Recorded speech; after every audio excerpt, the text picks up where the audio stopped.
So, is he a musician or a terrorist? It's a pretty heavy question, right? And it's right at the center of the whole controversy around the artist El Makabelico. In this explainer, we're going to dig into the accusations and take a hard look at the evidence. And look, this isn't some vague rumor floating around online. This is a direct quote from an official denouncement made against him. It should be mentioned, El Makabelico is a terrorist.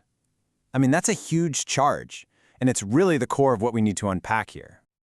So, the big question is, how does a musician even get a label like terrorist attached to their name?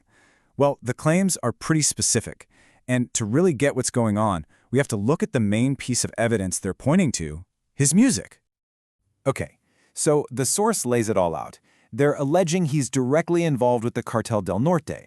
They're calling him a criminal, a terrorist, but the one that really stands out, the one that ties it all together is this, that his music is straight-up propaganda for the group.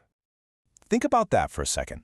When the accusation is that the music itself is the problem, that it's propaganda, where do you even start to investigate something like that? Well, you've got to go straight to the source, right? You have to listen to the artist's own words. And the song we're going to focus on is called El Topo, which translates to The Mole.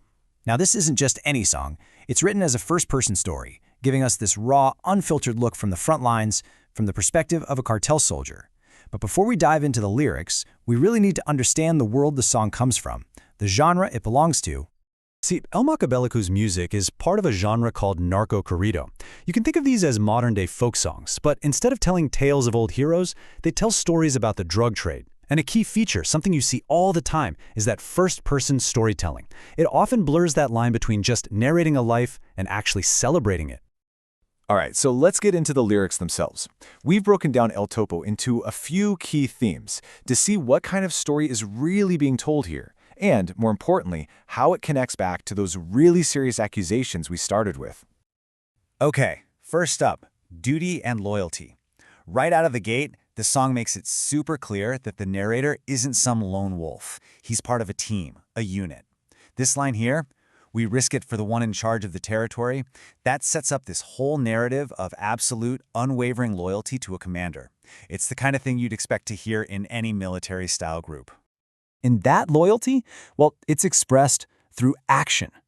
And the language here is so cold, it's almost corporate. We eliminate what seems like a threat. It's not framed as random chaos or rage.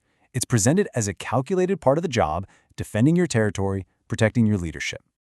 And then the story gets incredibly graphic. This isn't abstract violence he's talking about. The narrator is literally boasting about using a .5 cal, that's a military-grade weapon, and sweeping his enemies. It just paints this really intense, visceral picture of what combat is like for him. So here's where it gets interesting with his identity. He takes his nickname, the Mole, and just flips it on its head. He's saying, I don't hide, I'm out here in the war. He's not ashamed of it. His entire identity seems to be completely wrapped up in his role as a soldier in this conflict. But you know, it's not all just bravado and toughness. This line right here adds a whole other layer to the story. He admits that being away from his family actually hurts more than getting shot. It's this surprising moment of vulnerability, and it kind of humanizes this character, showing you the massive personal sacrifice that comes with this kind of life. Okay, so now that we've really picked apart the lyrics, let's circle back. Let's put this story he's telling side by side with that original accusation of propaganda and see exactly where the conflict is. This slide really gets to the heart of the whole debate.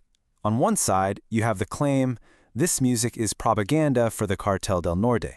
And on the other, what the lyrics actually are, a detailed first-person story about loyalty, combat, and life inside a cartel. So the question becomes, does just telling this story, with all its themes of loyalty and identity, automatically make it propaganda? It really makes you wonder, right? When you're narrating a violent life from the inside, where exactly is the line? Is a song like El Topo just documenting a reality that exists, or is it actively glorifying it for everyone listening?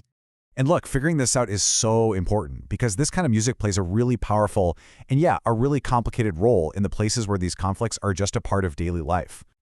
You see, this music isn't just one thing. For some people, it's just cultural expression, like those old folk ballads.